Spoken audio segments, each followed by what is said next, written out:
From movement to medicine, climate change and our future, everything depends on energy.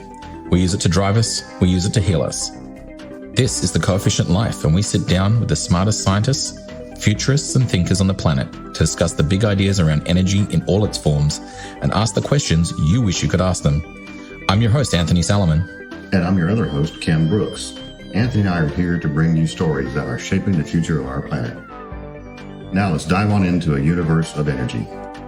From the Podcast Bureau, this is The Coefficient Life.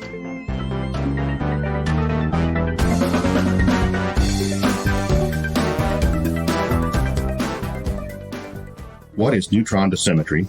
Why does it matter? And what's happening today in the world of nuclear research? I'm here today with one of my favorite people involved in this research for his entire career, and also one of my thesis committee members from way back when I did my PhD at Georgia Tech. Dr. Nolan Hertel is the president of the Health Physics Society, a faculty member in the Department of Nuclear Engineering at Georgia Tech. He's a well-known radiation specialist and a faculty member also in Oak Ridge National Lab's Center for Radiation Detection Knowledge. His research in radiation detection and shielding and other fields is nothing short of groundbreaking. We had a brief discussion with Nolan about his work, the history of his journey into the nuclear research, and how it affects what is happening today in the realm of nuclear power. Well, thank you for taking the time. It's amazing to get to speak to everyone about some amazing stuff that is well above my head. But that's why I bring Ken along to try and make sense of it for us. Ken's a great guy. But I don't know if he explained to you anything about what we're doing. Ken and I are doing a podcast called The Coefficient Life. And the idea of it is to take the complicated world that is nuclear in general and present it to lay people like myself in a way that talks to them, demystifies it a little bit, lets people know that nuclear energy, it has to be part of the conversation for the future. And then all of the other applications in medicine and engineering and technology and sort of looking at those things and, again, lifting the veil on them to say, hey, you're already using these things and you don't even know it, or touching these things. You're not afraid of your cell phone, but you're afraid of this, and that actually has more radiation than this. And then, like we were just talking about, just, the global background radiation, and then most people don't even, I think, know that they're living in amongst that kind of a thing. So flying the not-so-friendly skies, that used to be a chapter in the book I had. Eric Hall. It's a good book. It's actually kind of written on a layman's level. I don't know whether you can still get copies, but... about how much radiation you get when you fly. He talked about cosmic rays from flying, and he said flying the not-so-friendly skies was the title of his chapter. It was interesting. So, being from Australia, we have to fly everywhere. Oh, yeah. Long flights. Right? Long flights everywhere, too. And they're higher altitude flights than domestic flights and things like that. And as a kid, when because I went to college in Los Angeles, that was the one thing I used to always sit in the back of my mind of, well, they tell me that you get more radiation when you're up in these planes. How much radiation am I actually getting? And should I stop flying back and forth as much? And so that question was always lingering in my mind. Have you ever, the Europeans someplace, and I don't know how to get to it now, but they have a website where you put in the route. I didn't tell you how much exposure. They'll tell you on the. I mean, I guess that varies. Say if there's a solar flare, a solar event, that may change. But what's weird is, do you ever look at? There's a site called Space Weather. Yes. Okay, and the big thing yesterday was that there was a solar flare, so a lot of protons thinking off, which apparently messes with the magnetic field, and the actual dose rate from cosmic rays in the Earth's upper atmosphere went down like 20%. So they show this plot from balloons, and it goes along, goes boom, and then it goes back up. So that's interesting that it actually went down rather than going up. Yeah, I haven't really looked at it, but it has to do with, I guess, all kinds of electromagnetic forces between the particles coming in. And that's fascinating. That's fascinating. Well, it makes for a great sky show when you're watching the aurora, right? Oh, yeah. It does.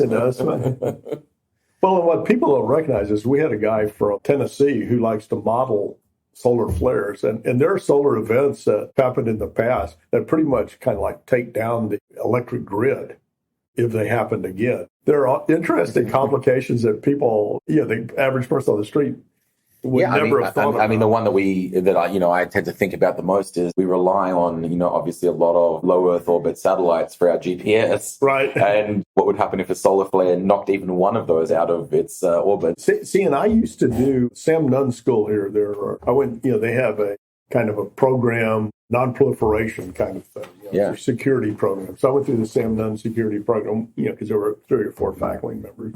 And the guy in there, now this is like 15 years ago at least, the guy in there, one guy was actually Sam Nunn's big assistant when he was, I don't know what it's called, a defense subcommittee in the Senate. And you know what he'd say? And we're still kind of just barely starting to think that North Koreans were a problem back then.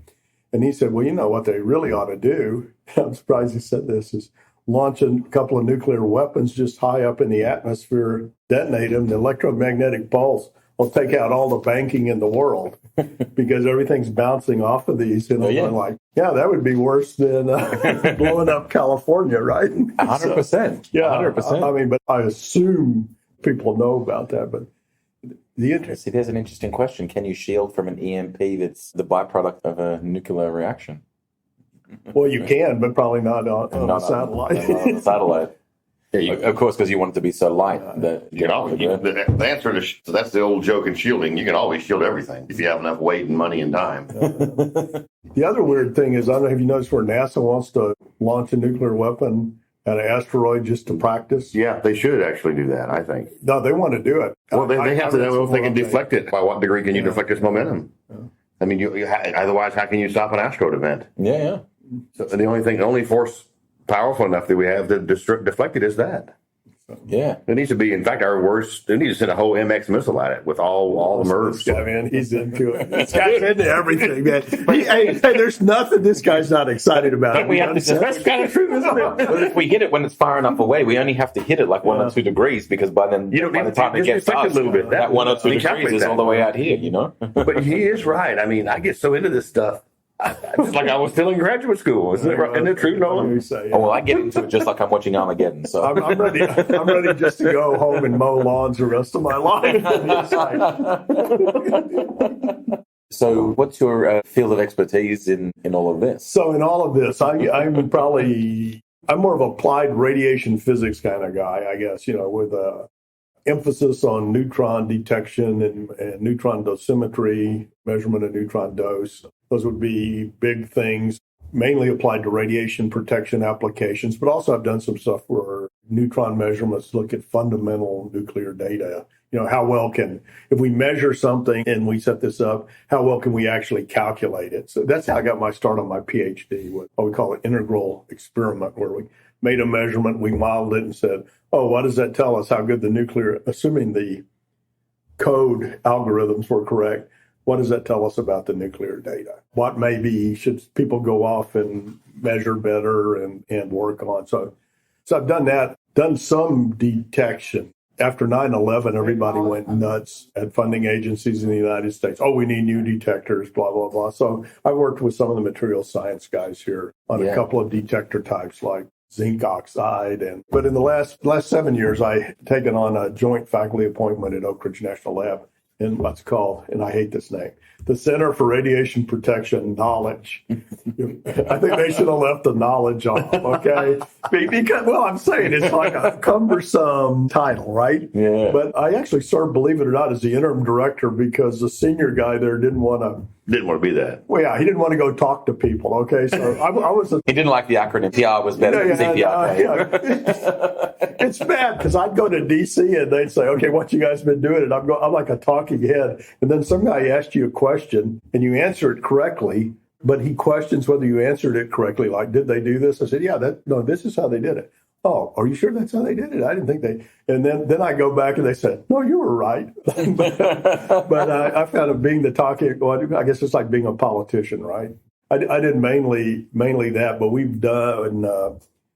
You got talking about coefficients, right? There are coefficients for, say, if we're sitting in a room full of radioactivity and we're inhaling at a resting rate, how do you calculate the dose? Well, the group I work with at Oak Ridge, they generate these coefficients. Okay, so given the inhalation rate, the amount of air in the room, you get this. So these wind up in federal guidance reports, which you can go to EPA's webpage and get federal guidance reports. All federal agencies in the U.S. are supposed to use that data. Yeah. So they have that, and they also, so there are some for internal, and there are also external ones, like if we're sitting in a room full of air, or we go swimming in a contaminated lake, what's it dose to our body, and this is done by all kinds of radionuclides. So they're big databases, and so when I buy my house and they do a radon detection. Oh yeah, we can tell you.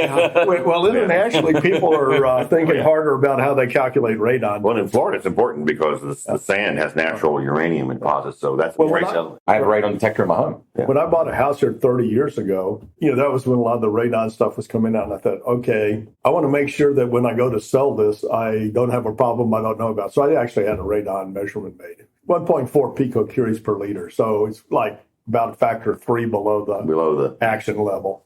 And so I think, Steve has, did Steve tell you? Steve has one, he can monitor it on his phone. Oh, wow. Yeah, I've got one that I can monitor from my phone as well. It's at my house in Florida. Yeah. And I can. But there are people who used to pay to go sit in radium mines so they could inhale radon. As a therapeutic. At least they believed as a therapeutic. Well, they also got radium springs. They drank it, they bathed in it, and they inhaled it. Yeah, and they thought that it gave your body a therapeutic reaction. It increased your immune system. Rejuvenated. I gave you essentially like taking an immune boosting supplement. They also used to sell cushions that had radium in it, so you could sit on it. They also thought it was good for sexual performance. Some of them. Oh, did they? Yeah, when you read it. Yeah, everything that's ever been invented has been thought of for that. I think that's how some of the greatest discoveries in human history have come about. I think Teslas are now considered that. That's how you sell it, right? The magnets in MRIs or the cars? The cars.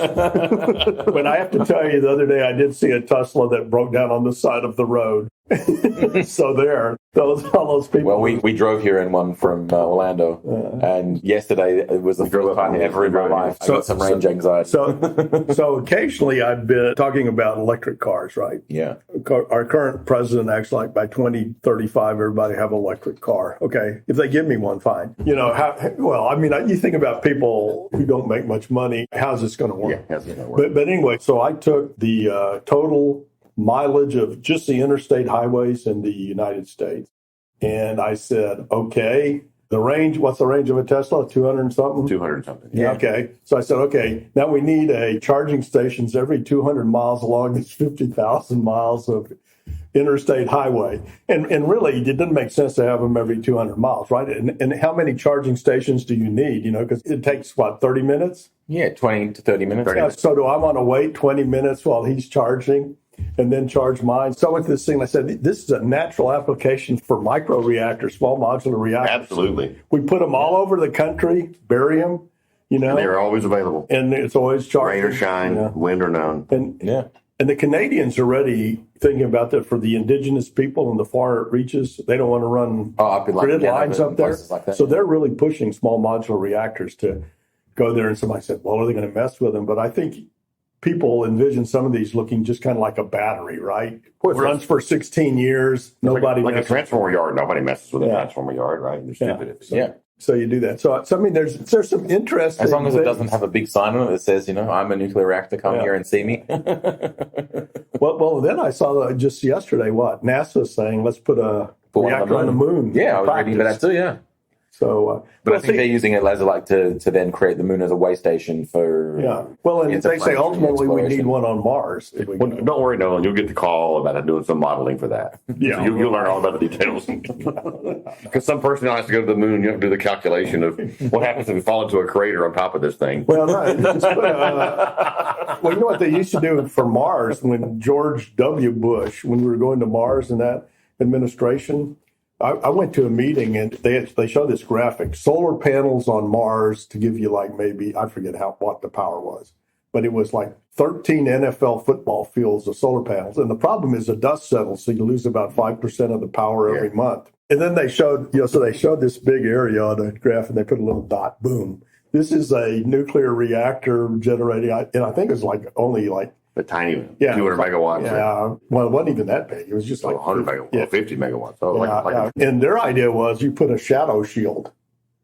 Okay. You put your habitat far enough away so the 1/r² fall off It's so kept far. you safe.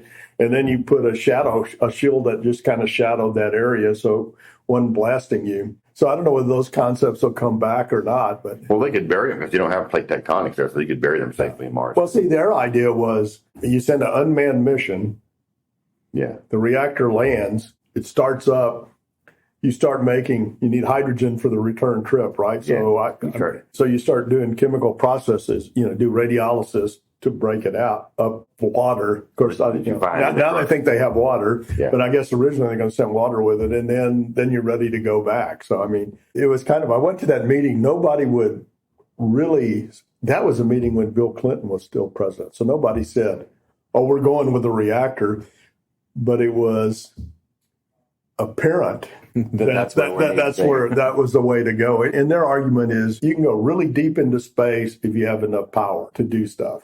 And so deep space travel, even beyond, they would say that, Yeah. I think, well, I mean, for me, as a fan of Star Trek, deep space travel is something I wish we already had.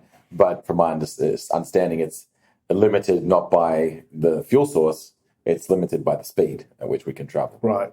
So if we can find a way to put nuclear engines inside spacecraft and then get them to get up to the speeds we need, then if you can withstand the speed, right? That's right. The acceleration to get to the speed. But anyway, it's the other thing we're kind of, and guys at Georgia Tech Research Institute are with this. There's a program called PELE, P-E-L-E, which the Army wants a 3 megawatt reactor for deployment. Okay. And so I mean, there's a lot of things that are happening on smaller scales, unlike gigantic plant Vogel. 2,000 megawatt plants or whatever, right? Well, in 1,000 megawatt electric, what are they going to do in the future? They're going to take six 180s or something. Yeah, 6 180s or whatever, and they're going to be manufactured. Yeah. So the quality control's tighter, so it'll be manufactured and just kind of connected up.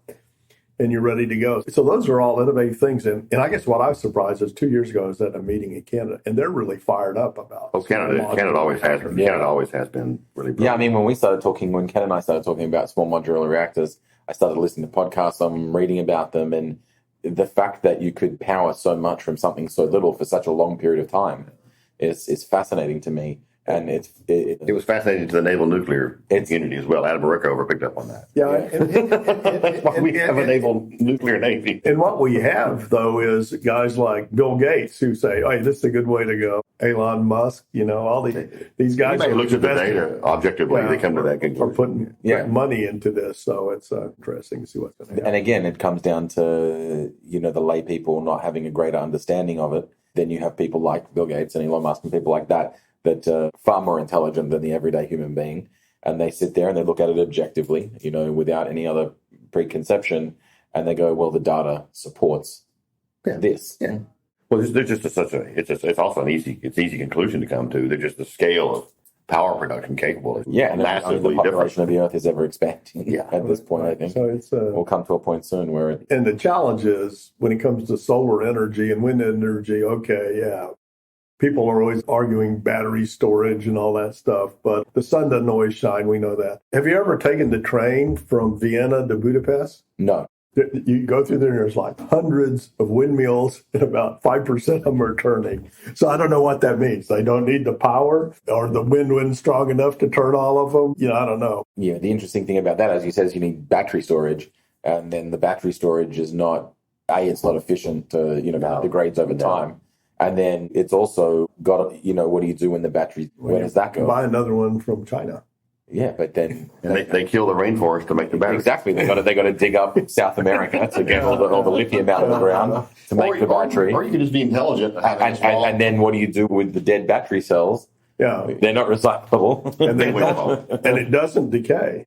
Right. So the toxicity decreases, with time. So it's it. Or you being intelligent about optimizing your production capacity modularly. And scale that and try to produce what you need. Yeah, but I mean, you just used a really great word. The toxicity doesn't decay in a regular battery like it does with a reaction. Right. I mean, I guess there may be chemical reactions, but in the end, it's still pretty. Cadmium is cadmium, right? Yeah, that's true. So it's. So what else? What else is happening that you guys? Well, one of the things I've told him about is this little thing we're thinking about. Medicine thinks through different ways of different models that make sense. We go through healthcare changes here, and we try to do more with less and more intelligently. We're gradually in the U.S. moving from a fee-for-service system. Since Obamacare, we really moved into more of a thinking about the use of expensive technologies like radiology services and radiation oncology services for cancer to be more episodic. And what I mean by that is that as before, you get a breast cancer or a prostate cancer, both of those utilize radiotherapy services very highly. You go for a standard fractionation scheme like we have on the machine downstairs here, a variant Linac, and you get 4 to 6 weeks, 1.8 gray a day up to 50 or 55 gray. And that's your tumoricidal dose, and that's 6 weeks, and you get your therapy. Thank you. But that's an expensive thing to do. Only really wealthy nations can do that. And now, as you're starting to see, and that only addresses things that this beam can actually access, but things that are disseminated in the body, like some of these neuroendocrine tumors, carcinoid tumors, there is no good way to get radiation to those, and chemotherapy is not effective. And so people have been relooking at radioisotopes, and also in cases where you had a primary disease that was localized, like prostate or breast, but then the patient it metastasized early for some reason and didn't catch it early, or it has spread. And so then it starts to become a systemic disease, a spread disease, like one of these neuroendocrine tumors. And then how do you treat that? You can't just put the beam everywhere and treat it unless flash works.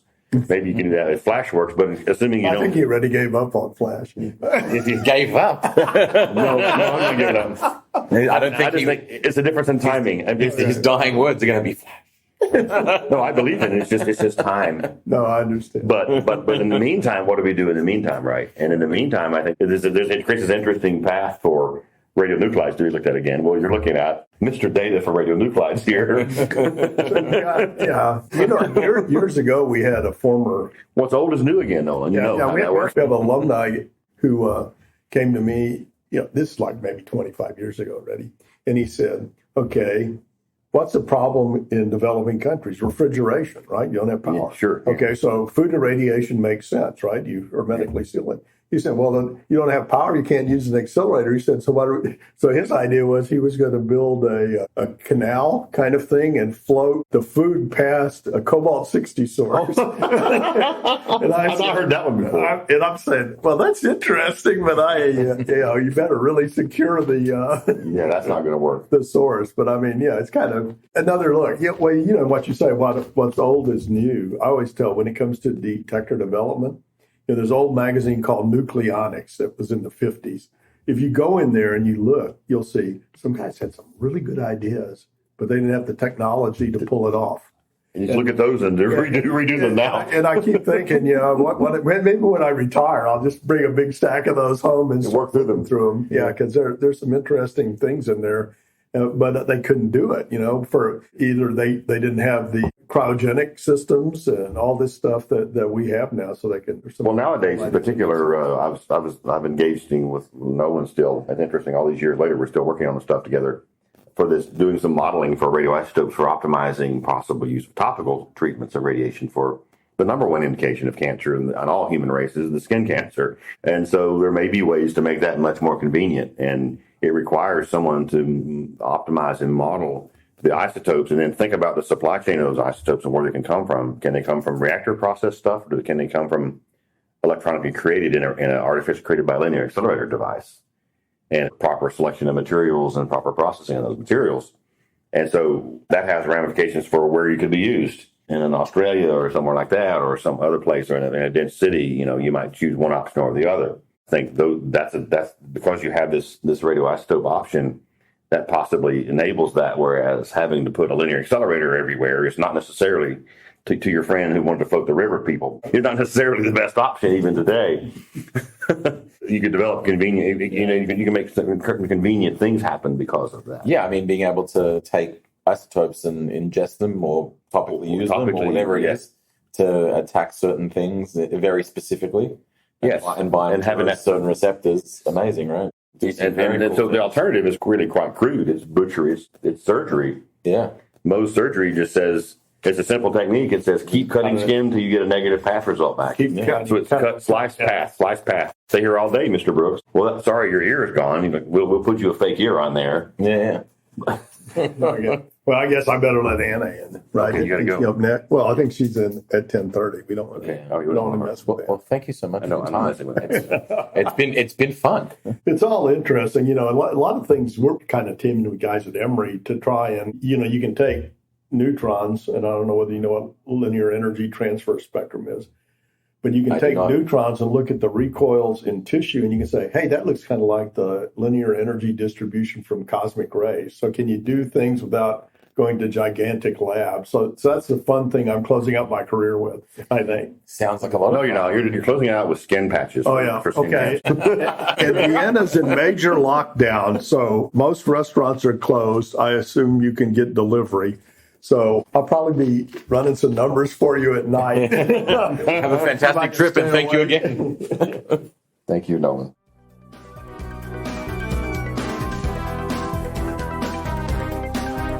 Thanks for listening. And remember, you can find the Coefficient Life podcast on Apple Podcasts, Spotify, or wherever you listen to your podcasts. If you have a topic you want to hear more about, follow us on social media and message us through Facebook. Remember, energy is everywhere. Use yours wisely.